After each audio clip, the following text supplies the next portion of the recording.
Welcome to APA formatting for assignments.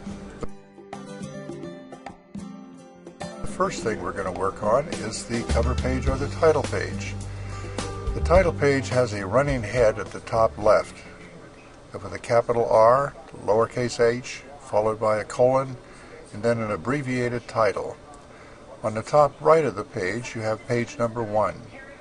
In the center of the page you have the full title, followed by a double space and your name, double space, the name of the university, and then in the lower center of the page you have in partial fulfillment for the requirements for whatever the name of your course is, double space, your professor's name, and then the date.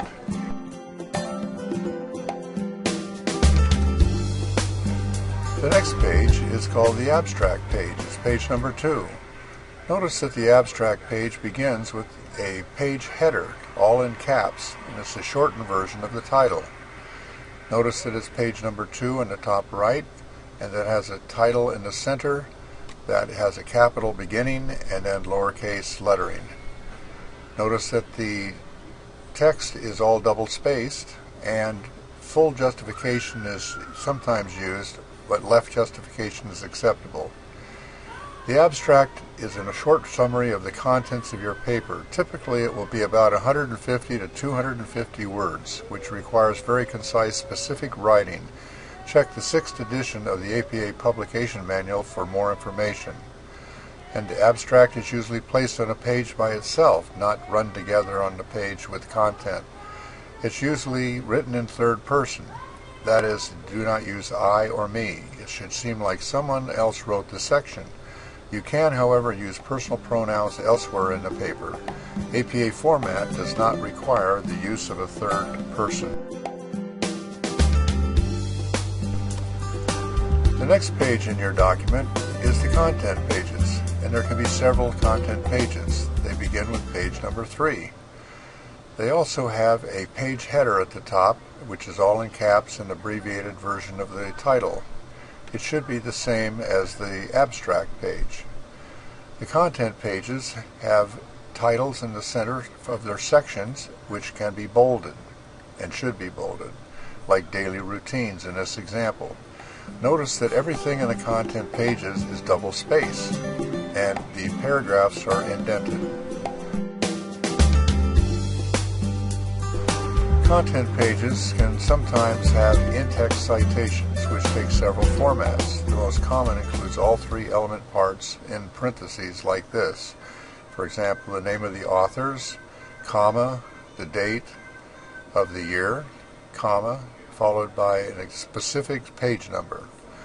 However, if you have used some of those elements, you don't have to repeat them. For example, over here, as noted by, and then name of the author, and the date, comma, and then here's the quotation, and then at the end of the sentence is the page number 132 specific citation, and then continuing on with a new sentence. Or if it is the second, third, etc. citation of the same reference, you could write as noted by E.B., comma, et al. And notice that et and then separated AL with a period after the L, and then the date, comma, and then the quotation, followed by the specific page number, and then going on with the new sentence. The last page of your document is the reference page. Your references must be in APA format. Consult the 6th edition of the APA Publication Manual. A common error is that students try to use the author's entire first name. You should only use the first initial. Another common error is capitalizing the title of the work incorrectly. When you use a title in a text, you capitalize the important words. However, in references, you capitalize only the first word of the title and subtitle, plus any proper nouns. Here's an example page, a reference page. Notice that in the top left that there is a page header. It's all in caps. It's the same header that was on your abstract page and on your content pages. Notice that in the center there's a title, and it's a title that has a first letter that's capitalized and all the other letters are lowercase. Notice that it's double spaced before the first citation or the first reference, and the references are not indented at the first line, but in the second line they're always indented after the double space. Then followed by another double space, the second reference, all the way to the left margin, 1 inch, and then there's a double space, and then the second line is also indented.